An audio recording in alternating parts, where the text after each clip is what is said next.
안녕하세요. 대기업의 김기동입니다. 대왕고래 최종 승인이 다가오면서 한국가스공사의 기대감도 커지고 있는 상황입니다. 그렇다면 시추를 진행하는 데 있어서 실질적인 수혜와 해결해야 될 리스크는 과연 어떤 내용들이 있을까요? 대왕고래와 관련된 모든 내용들 저와 함께 파헤쳐 보도록 하겠습니다. 일단 저희가 한 가지 짚고 넘어가려고 합니다. 과연 대왕 고래가 실질적으로 프로젝트가 재개가 되고 가스를 채취를 할 수가 있으면은 한국가스공사에게 어떠한 수혜가 되는지 제가 직접 관계자와 컨택을 진행을 했고 관련된 내용들 함께 정리하면서 살펴보도록 하겠습니다. 이 과거 동해 가스전에서 가스가 나왔을 때 한국가스공사는 인수한 이력이 있기 때문에 이 대왕거래 프로젝트가 성공하게 된다고 한다면 비슷하게 인수를 하고 관련된 배관을 깔아서 수익을 가져가는 부분들을 기대해 볼 수 있다는 내용입니다. 특히 배관을 투자하게 되면은 규제 사업에 묶여서 이러한 기회비용만큼 보수율을 채우게 되는 상황이 연출이 된다고 볼 수 있겠는데요. 이렇기 때문에 이러한 기회 비용을 수익으로 가져가는 부분들을 기대해 볼 수 있다는 것입니다. 또한 마지막으로는 이 LNG를 가져오는 것보다는 당연히 파이프로 가져오는 게 원가가 훨씬 더 저렴하겠죠. 그렇기 때문에 투자비가 어느 정도 들어가는지에 따라서 수익은 달라지겠지만 아무래도 싸게 사오면 국민들한테 싸게 공급을 할 수 있다 보니까 그만큼 원료비가 낮아지는 효과 이러한 부분들이 기대가 된다는 것입니다. 따라서 이러한 내용들과 더불어서 추가적인 수혜도 한국가스공사가 기대가 되고 있는 상황인데 그렇다면 현재 대왕고래 프로젝트의 현황과 전망 그리고 해결해야 될 리스크는 어떠한 내용들이 있을까요? 일단 앞서서 한국석유공사가 정부 당국과 조율을 거쳤고요. 여기 거치면서 첫 시추역 선정을 사실상 확정을 했습니다. 그리고 정부에 이 시추 계획 승인을 신청을 했는데 여기서 이제 정부가 답변했다는 것입니다. 정부는 27일에 한국석유공사가 제출한 이 대왕호래 시추 계획을 최종 승인을 하고요. 확정을 할 계획을 가지고 있습니다. 특히 현재 기대감이 증가하고 있는 이유는 시치공의 위치나 이 적정성에 대한 전문가들의 평가를 모두 마쳤기 때문에 현재 기대감이 증가하고 있다. 이렇게 볼 수 있겠습니다. 그렇다면 대왕고래 시추 앞으로의 일정은 또 어떻게 될까요? 그리고 해결해야 될 리스크는 또 어떠한 내용들이 있을까요? 일단 웨스트 카필라우의 시추선이 출발을 합니다. 그렇기 때문에 이 12월 중순에 대왕고래 해역에서 작업을 시작할 예정이고 내년 상반기까지 이 초기 결과를 발표할 예정을 가지고 있습니다. 다만 현재 리스크가 되는 부분은 이러한 자금적인 부분입니다. 왜냐하면 첫 시추에는 1,000억 원 이상이 투입이 됩니다. 그리고 정부와 한국석유공사는 향후 5년 동안 최소 5개의 시추공을 추가로 뚫어야 되는데 이 1차 시추 비용에 대한 국회의 허가가 보류가 되고 있다는 것입니다. 이 1차 시추 비용은 1,000억 원입니다. 이 1,000억 원 중에서 500억 원은 정부가 그리고 500억 원은 석유공사가 부담을 하는데 그렇기 때문에 정부의 지원이 절실히 필요하다 이렇게 볼 수가 있겠죠. 근데 현재 문제가 되는 내용이 뭐냐라고 한다면 바로 이 국회 예산결산특별위원회는요. 이 관련 예산을 505억 원을 심의를 보류를 한 상태입니다. 현재 대립을 해서 싸우고 있다 이렇게 볼 수 있겠는데요. 야당은 공공자금으로 민간기업의 리스크를 떠안는 구조다 이렇게 얘기를 하면서 전액 삭감을 주장을 하고 있습니다. 이 반면에 여당은 중국과 일본은 이미 해저 시추를 활발하게 진행을 하고 있으며 한국도 이러한 경쟁에서 뒤처질 수가 없다라고 주장하면서 추진을 촉구를 하고 있는 상황인데요.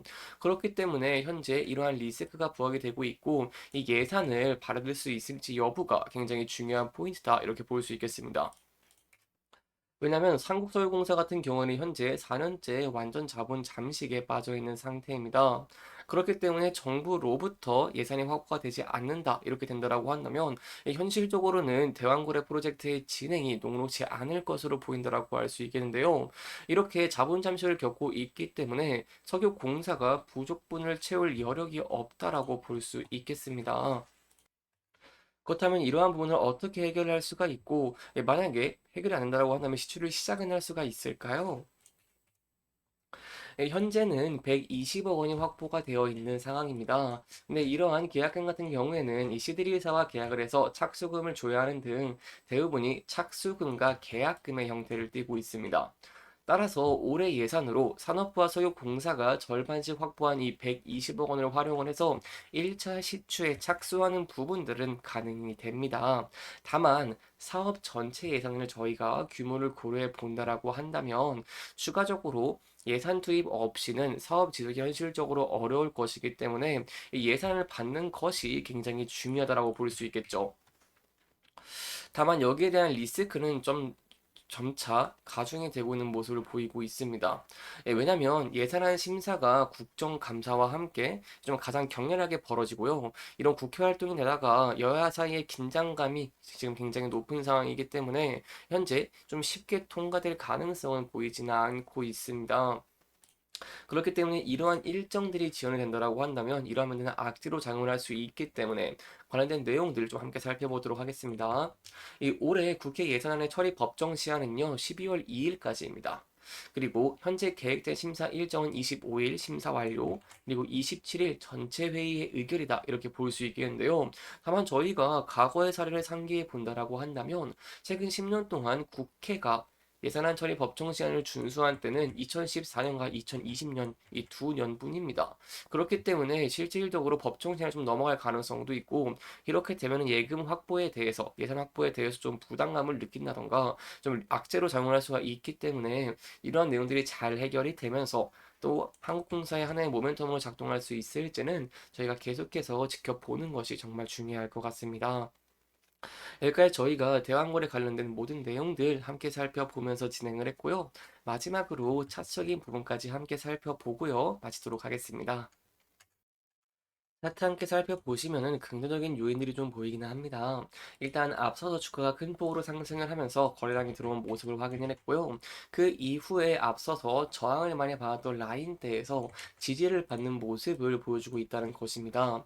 에 따라서 앞으로 좀 주가가 조정을 받게 된다라고 하더라도 이 라인대에서 지지를 받을 수 있을지 여부가 굉장히 중요하다고 볼 수 있겠고요. 이 라인대는 지지 저항뿐만 아니라 많은 매물대도 쌓여 있기 때문에 이 부근대에서의 지지 여부가 1차적으로 굉장히 중요하다고 볼 수 있겠습니다. 다만 이 부근대를 이탈을 하고 하락을 하게 된다라고 한다면 1차적으로 저희가 앞서서 저항과 지지를 받은 이력이 있는 장기이평선 60일선에서의 지지 여부 그리고 지지와 저항 라인대와 혹은 장기이평선 241선 부근대에서의 지지 여부를 함께 살펴보는 것이 굉장히 중요할 것 같습니다. 다만 현재 한국가스공사 같은 경우에는 미수금에 대한 긍정적인 면들도 보이고 있고 그리고 이제 배당 여력을 확대할 수 있는 가능성 또한 대왕권에 관련된 이슈들이 점차 지속이 되면은 이러한 모멘텀들이 작용할 수 있기 때문에 이러한 면들에 힘 입어서 추가적으로 상승하는 모습을 보이게 된다고 한다면 이 많은 매물대가 쌓여있는 부근대를 돌파를 하면서 단기적 고점 부근대를 돌파할 수 있을지까지 저희가 계속해서 지켜보는 것이 굉장히 중요할 것 같습니다. 이렇게 이번 영상에서는요, 저희가 한국가스공사의 모멘텀 중에 하나인 대왕골에 관련된 내용들, 일정들, 전망들 함께 살펴보면서 진행을 했고요.